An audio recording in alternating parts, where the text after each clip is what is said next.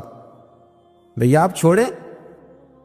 رسول کریم علیہ الصلوۃ والسلام کو حضرت زید بن حارثہ نے کہا حضور دعا کریں یہ تباہ ہو جائے۔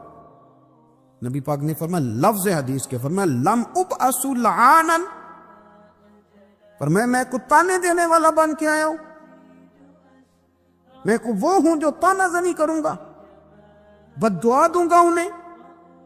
فرمایا انما بعثت ہادیا و رحمہ، فرمایا میں تو رحمت بن کے آیا ہوں اور لوگوں کو ہدایت کا راستہ دکھانے کے لیے آیا ہوں۔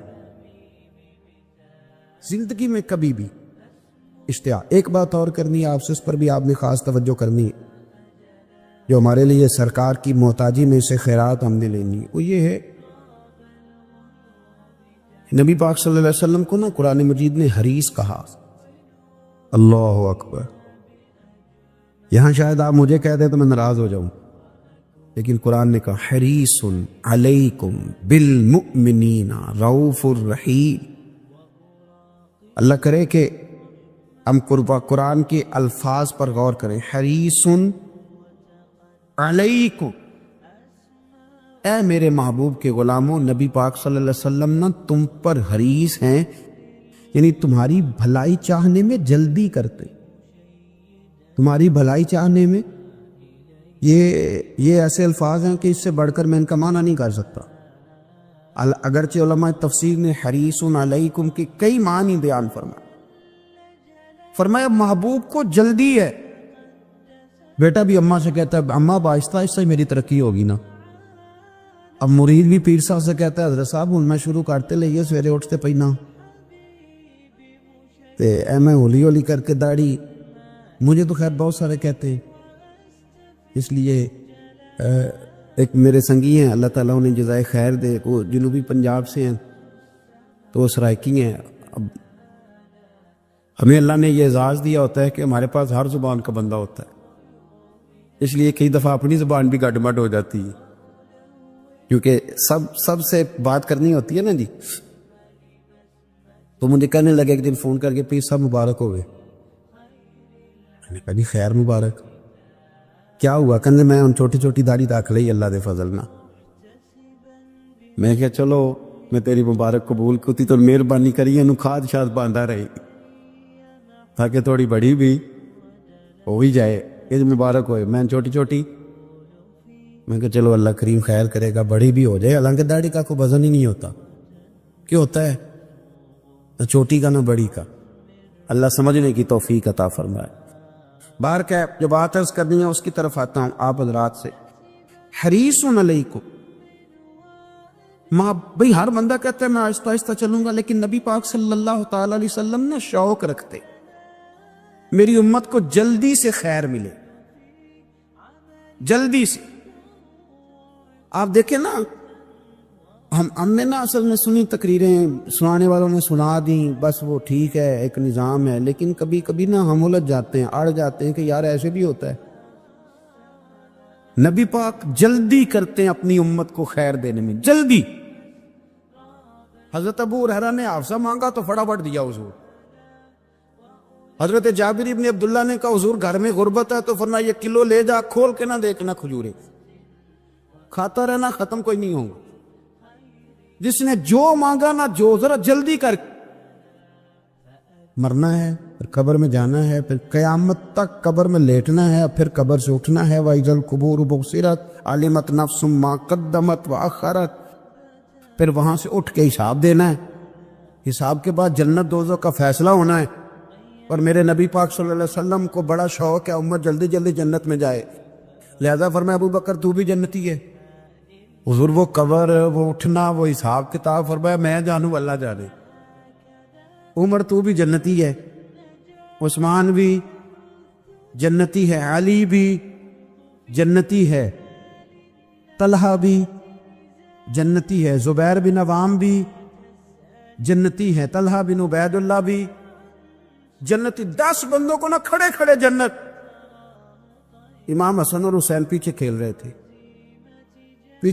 تھے تو پوچھ لیا کسی نے حضور یہ 10 تو جنتی ہیں، تو فرمایا جو پیچھے ہیں، تو کہا سید الشباب اہل الجنہ، یہ جنتی ہیں اور یہ جنتیوں کے سردار ہیں۔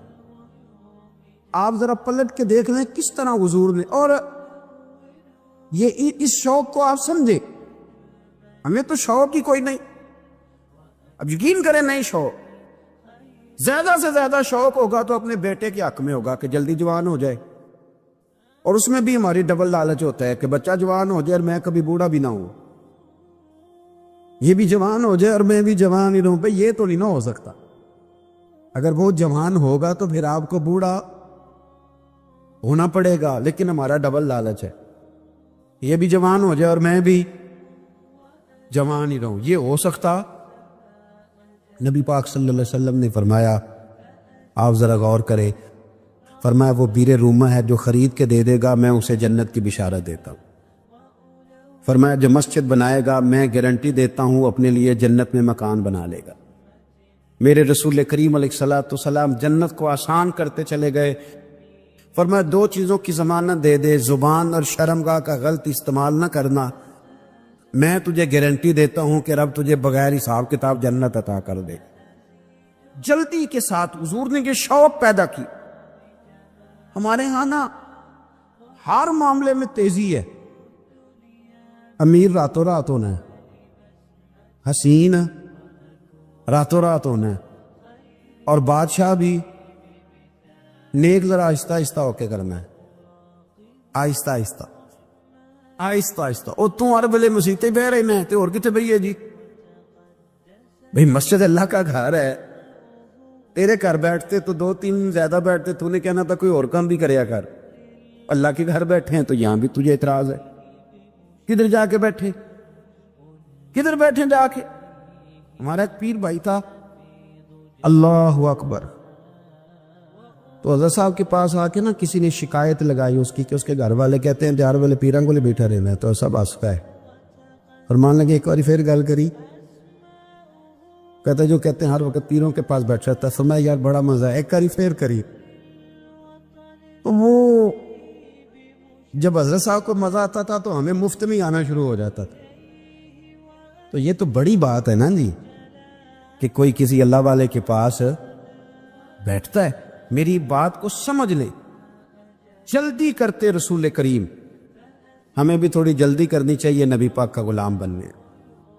صحابہ نے بڑی جلدی کی، آپ یقین کریں 1 منٹ بھی دائیں بائیں میں، بس آج حکم آیا، آج ختم، آج ہی عمل ہوگا، کل پرسوں ترسوں کی بات کوئی نہیں۔ ساری دنیا جاتی ہے نا مدینہ شریف اور جا کے دیکھتی ہے مسجد قبلتین، 2 قبلوں والی مسجد۔